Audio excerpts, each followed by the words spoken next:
بسم اللہ الرحمن الرحیم۔ شروع کرتا ہوں اللہ کے نام سے جو بہت بڑا مہربان رحم کرنے والا۔ تکبر کی سزا کا سبق آموز واقعہ۔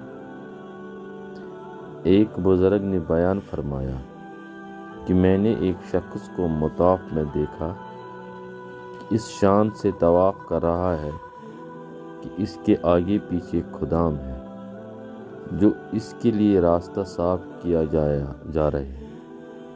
دکوں و مکوں کے ذریعے طواف کرنے والوں کو ہٹایا جا رہا ہے۔ لوگ گردنیں اٹھا اٹھا کر ان کو دیکھ رہے ہیں۔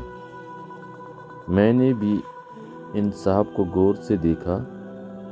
دل میں خیال آیا کہ یہ تو اظہاری بندگی، عاجزی و انکساری کا مقام ہے۔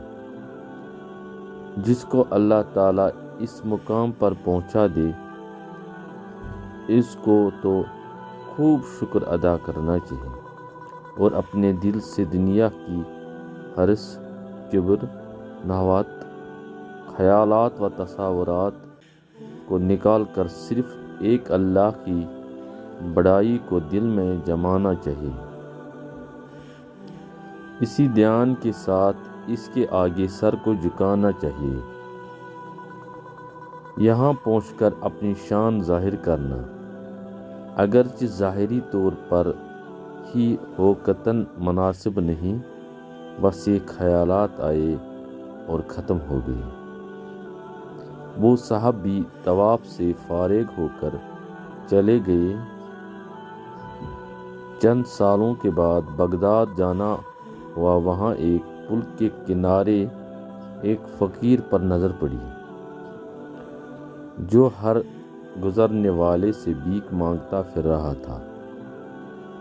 لوگ اس کو حقارت کی نگاہ سے دیکھتے اور گزر جاتے۔ میں نے اس فقیر کی طرف غور سے دیکھا تو وہ کہنے لگا، کیوں غور کر دیکھ رہے ہو؟ تو میں نے کہا کہ چند سال قبل میں نے ایک امیر شخص کو بڑی شان و شوکت کے ساتھ طواف کرتے دیکھا۔ وہ شخص آپ سے ملتا جلتا تھا، اس لیے غور سے دیکھ رہا ہوں۔ تو اس نے کہا کہ وہ امیر شخص میں ہی تھا۔ میں نے اس عبیدیت کے مقام پر تکبر کیا، اس لیے اللہ نے مجھے یہ سزا دی کہ مجھے مخلوق کے سامنے ذلیل کیا۔ آج میں دن بھر لوگوں سے بھیک مانگتا ہوں اور ذلیل ہوتا ہوں۔